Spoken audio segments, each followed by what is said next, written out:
That makes it Friday, May 12th now.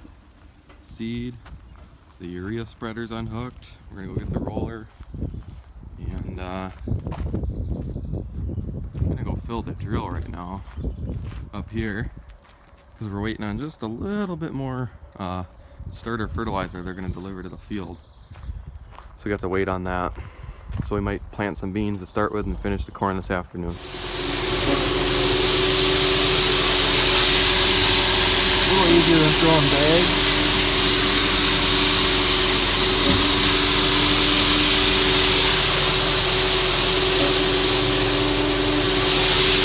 Yeah, but close to fall. Too close might not quite kill this thing. Here's the roller. Got a chain here. Talk about that in a second. How's this for precise backing up? Use the hydraulics to make it line up.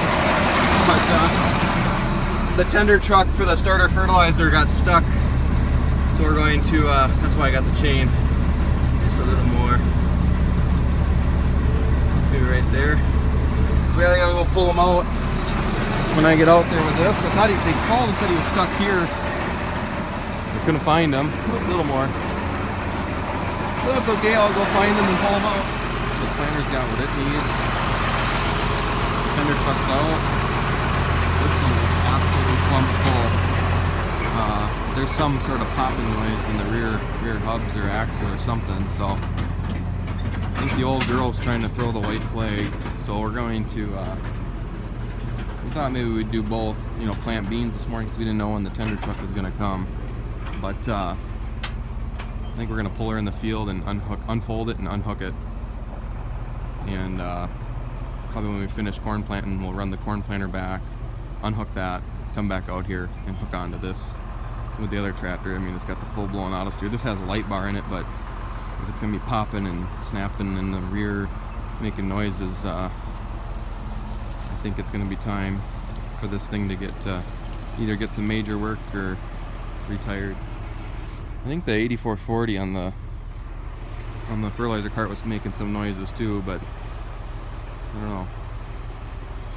Let's see if we can hunt a cheaper PTO for that 8870. That'd be a nice cart tractor and everything that would help them out getting rid of some of these. So we'll see. Oh, that tastes good. Look at him go. Wonder what he's trying to write. Wow.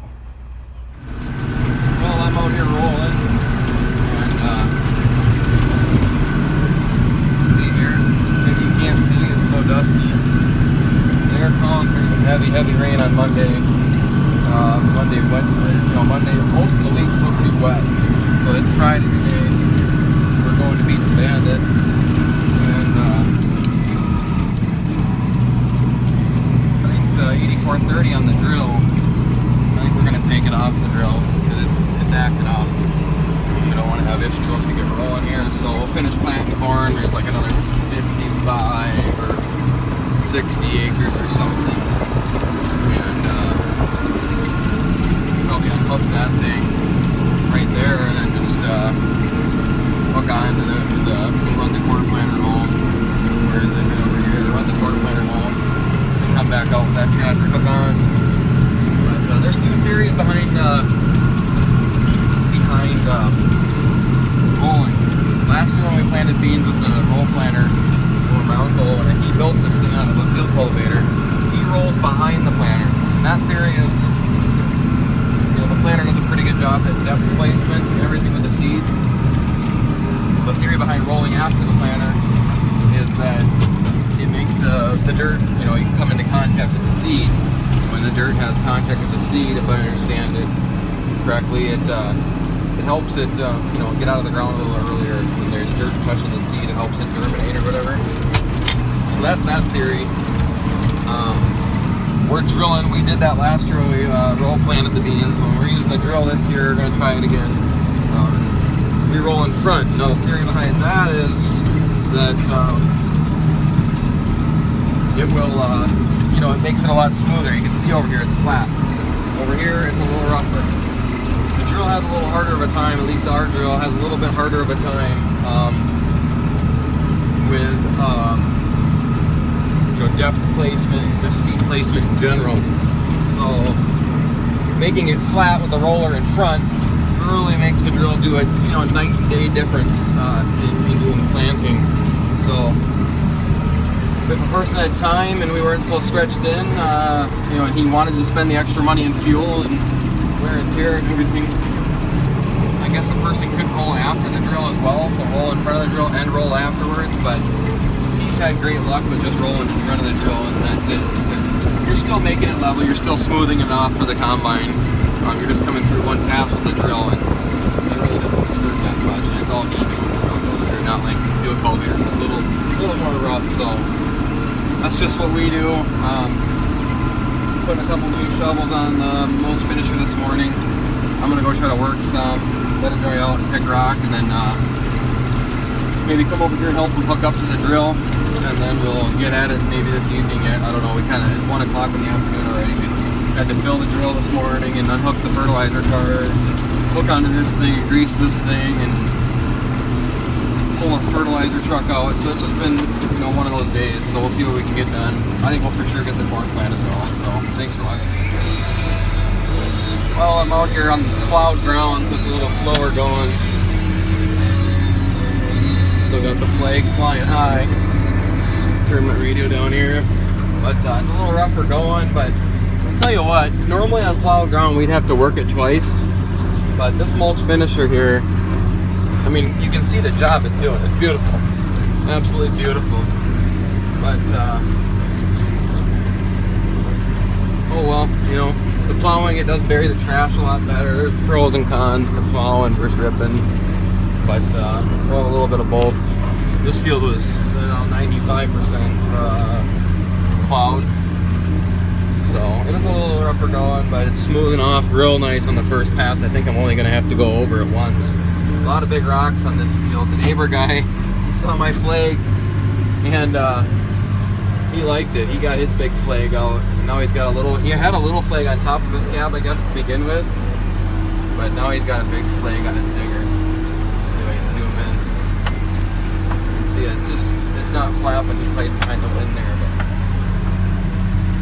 yep, that was pretty neat. He gave me a big thumbs up. We gave each other a big thumbs up, and he put his flag up, and that's pretty neat. I like it.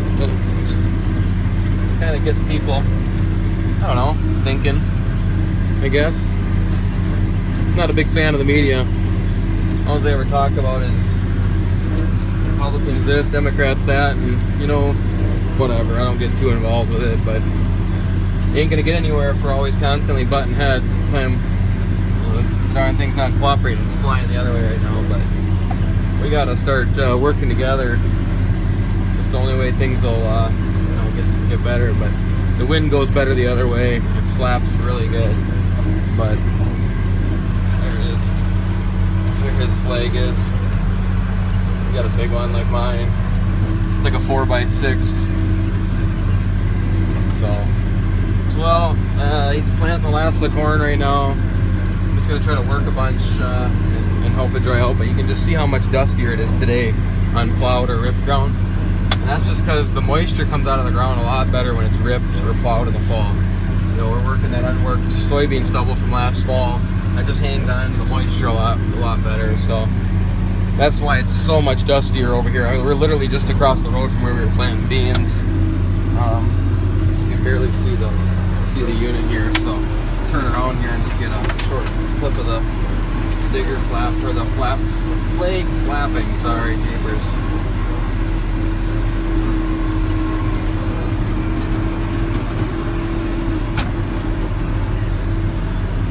Going a little slower, well, a lot slower today, like 5 miles an hour. Instead of B5, I'm down to like B3 and B4. That way you don't bust stuff up. Oh no, my flag's tangled up. I wanted to help it. Sometimes the wind will pop it loose on its own, but oh, there it went. So he's gonna start working around with his flag up too. Oh, he put it up on his cab. Yeah, he did. We've kind of made this our substation. I just parked the mulch finisher. I rolled this field and I got about, I don't know, a decent, probably 50, 55 acres worked at a different place. Some I'm going, there's a lot of nasty big rocks to pick, so I'm gonna go pick rocks. And he's trying the 8430 even though it's got that tick. Maybe it'll work for a while. It's because he's thinking he's gonna try to fill in some spots with corn that he had to go around in the next couple days, so maybe just run the 8430 for a couple days, but there's the drill.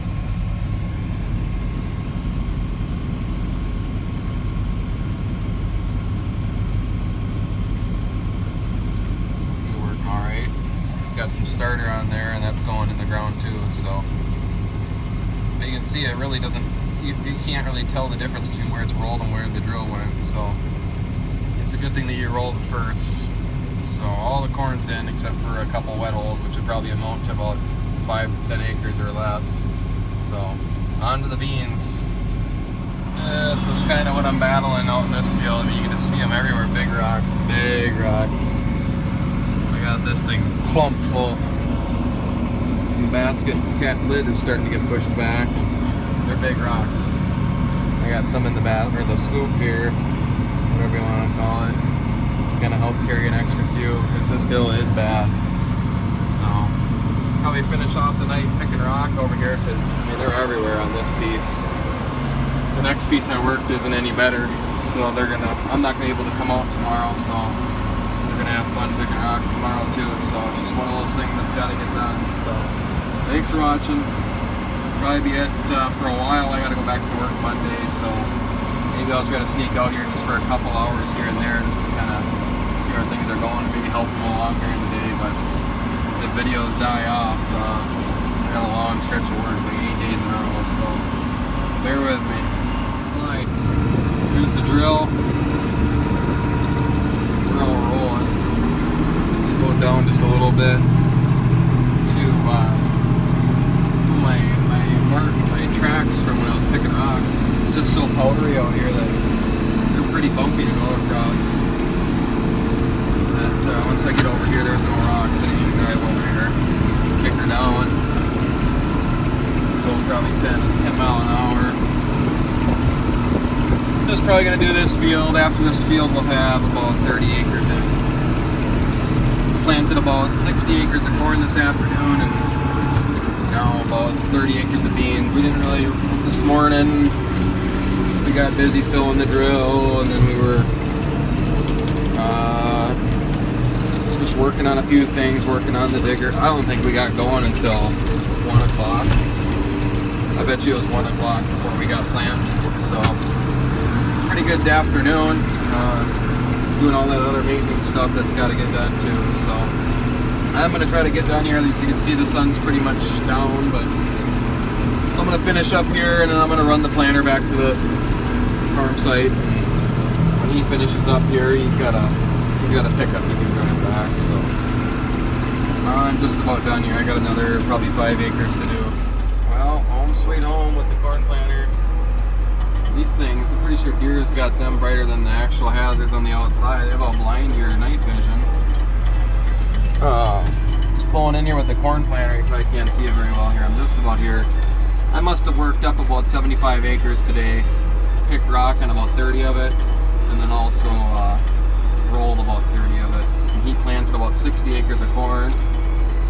And what else did he planted? About 60, just shy of 60 acres of corn, and then planted 30 acres of beans. So we had a good afternoon. We didn't get going until afternoon or 1 o'clock. So here we are.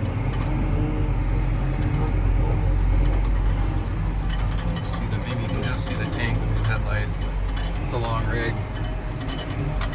We'll just park it here for now. They gotta bring seed out in the morning, or in the afternoon. They'll need seed by afternoon. They got a lot of rocks to pick on one field, so I got a commitment to do, so I won't be able to help tomorrow. So home sweet home. Thanks for watching.